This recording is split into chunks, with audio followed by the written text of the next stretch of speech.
Hello, I'm Daniel and welcome to my YouTube channel. We here at the channel are continuing in our series of videos with respect to information, inspiration, education, guidance, advice. And we're continuing in our series of videos with respect to Abraham and his travels. And an interesting verse happens in chapter 13, verse 3, where he says, it seems to be like not a very important verse. He says, he, Avraham, proceeded on his journeys from the south to Bethel, to the place where his tent had been first. In other words, in his return from Egypt, he went to the same places that he went on his way there, as part of the original itinerary. He stayed at the same places he had stayed on the way to Egypt. Now, Chazal, our sages, derive from this seemingly insignificant detail a lesson in Derech Eretz, in manners, in etiquette. One shouldn't change his usual lodgings unless he had a bad experience there. Otherwise, he discredits himself. He also, if he just goes to another place, he will give, chas v'sholom, God forbid, he will give the impression that his original lodgings were unsatisfactory, thereby potentially harming that host's reputation. While we understand this approach,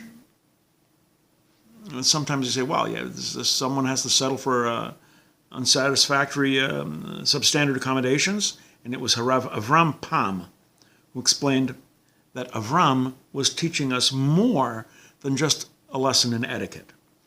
Rather, he was imparting an understanding of Jewish values.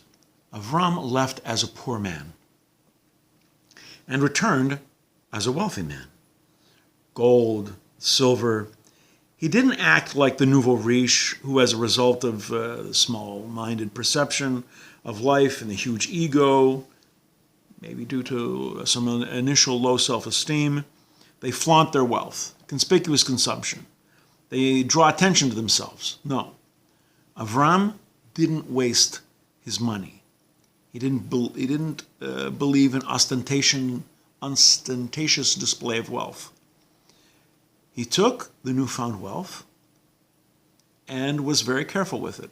He went back the same inns, the same accommodation, the same residences that he went before, and he continued with a lifestyle that was very similar to the one he had enjoyed before Hashem conferred his blessing upon him.